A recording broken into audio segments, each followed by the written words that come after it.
I think they play really hard. They play well together. They fly to the ball. I think they got a couple guys who are really tough to handle. Obviously, Vida and 31, all those guys. I mean, they play really well. They play hard. The backers are great. I played against these guys a lot in Carolina. And, they're well coached and play fast, play physical. What do you guys have to do to get that run game going against them? I'll just be really detail oriented. It's going to be about execution and just playing within the scheme and trusting the scheme and doing everything we can to just work in tandem together. Now that it's over, have you had a time or a chance to reflect on your streak and how special it was?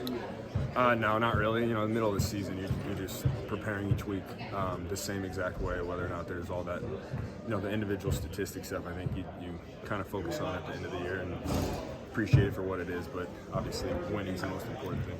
What did it tell you about Kyle that he would put you back in there? That meant a lot to me. It's pretty cool of your coach to do that. So I know I was very appreciative. He didn't have to do that. A lot of people would probably tell him not to, but the fact that he did means a whole lot to me. So, I appreciate him a lot for that. Do you think he was trying to make up for denying you a fifth touchdown against the Cardinals? No, I don't think so. But like I said, I'm appreciative for him for that. You guys had a ton of success on opening drives this year, and 3 of your biggest wins started out going right down the field for a touchdown. I'm wondering, is there something about the way you script, the way you prepared? You go out the first drive thinking, you maybe think you're going to score every time, I don't know, but what do you think about that first drive and why you're so good? Yeah, I mean, it's obviously Kyle's really good at calling plays, has been for a long time, and I think for us it's just each play has a life of its own, and that's the way I look at it is execute the called play as best as possible, and then see what happens. You can't really predict a whole lot in this league, and you just have to once again trust the play caller who's really good at what he does, and can't mess up his calls. The last time the Bucs came into town, Brock was about to make his starting debut against Tom Brady and the Colts' happy defense. Do you remember just what that feeling was like going into that game, and just what the confidence level has jumped up for good reason and Brock? Yeah, I think I was still pretty new, so for me it was just about executing, and I think that's what this whole team really operates with is an execution mentality of it doesn't matter who's out there. And I remember when he first came in, we had all the confidence in him in the world, and for good reason, and I think it showed, and I think it's still showing. With Debo back out there, can you feel his gravity at all in the run game, the way defenses adjust to his motion?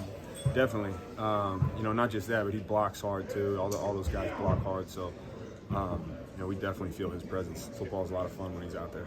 Along the same lines, how much easier is your life when Trent Williams is at left tackle? Yeah, I mean, he's obviously one of the might be the best player I've ever seen. So when he's out there, I think it gives everybody a little boost of confidence. Following up on kind of both of those, the on-field presence, but in terms of like tone setting, do you feel like Debo and Trent are important to have around in terms of that kind of thing and maybe intangible things? Definitely. I think just their mindset and the way that they play, the way Debo refuses to get tackled, the way Trent blocks on every play, it's there's a mindset to it, there's an energy to it, and when they're out there, like I said, it's in our favor for them to be out there.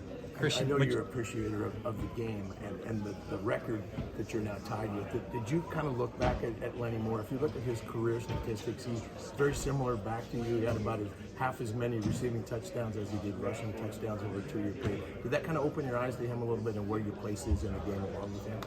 It meant a lot. I think that was a huge honor for me because I had gone back and looked at all of his, not just his statistics, but the film.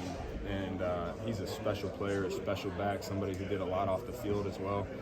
And just to have my name mentioned in his name, with his name, means a lot to me because he's a legend. Obviously wears a gold jacket, so that's an honor.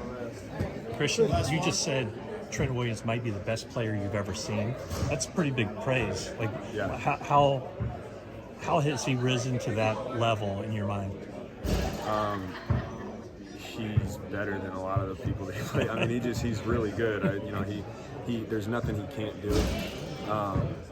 He plays beyond the X's and O's. He does things that other people can't do, and he's been doing it for a really long time. So that's really the way I look at it. It's fun running to his side.